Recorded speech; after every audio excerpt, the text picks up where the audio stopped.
Sveiki, šiandien apie priešingybės dėsnį.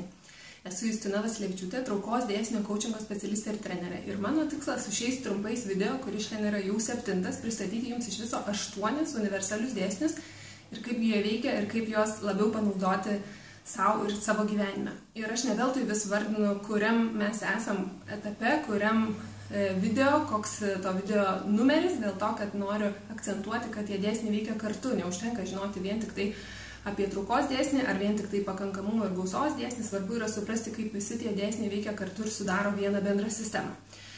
Taigi, jeigu dar neperžiūrėt kitų video ir šitas video yra pirmas, kurį įsijungėt, tai peržiūrėkit ir kitus, jie yra šalia tam pačiam puslapį, kuriam jūs atsidarėt šį įrašą. Taigi, priešingybės dėsnis, jisai sako, kad bet koks daiktas ar reiškinys turi 2 priešingus kraštutinumus arba priešingus polius. Pavyzdžiui, nuotaika yra gera arba bloga.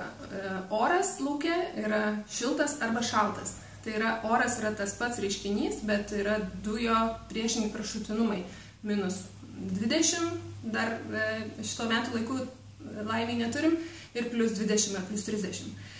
Laikas lygiai taip pat yra laiko trūkumas ir laiko gausa. Ir man gražiai šį priešingybės dėsnį iliustruoja pavyzdys su liniuote. Tai paimti galim paimti bet kokį reiškinį, pavyzdžiui, laiką.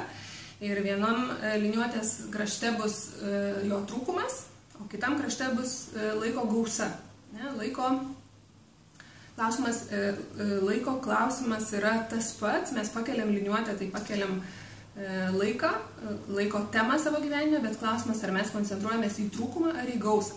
Ir ypatingai, kai galvojate apie šitą dėsnį, tai pamastykite apie dalykus, kurių labai seniai norit prisitraukti savo gyvenimą, bet jie dar neatėjo, nes gali būti, kad jūs galvojate apie tai, ko norit, bet labai koncentruojatės į tai, kad jums to dabar trūksta, nes dabar to nėra. Ir tada išsiunčiat žinutę, kad jūs jaučiat trūkumą ir tada traukos dėsnis jūs atsiunčia daugiau patvirtinimų, kad taip tikrai yra trūkumas ir to trūksta. Tai tikiuosi, kad su šituo priešingybės dėsniu jūs pradedat labiau ir daugiau pamatyti, kaip galit šitos dėsnius taikyti savo gyvenime ir ką galit pradėti daryti kitaip. Likit prisijungę, mums liko dar vienas video, o kol kas prisiminkit, kad visata visada jūs palaiko ir jinai visada jums atsiunčia tai, ko prašot ir į ką koncentruojatės. Nuostabios dienos jums, iki!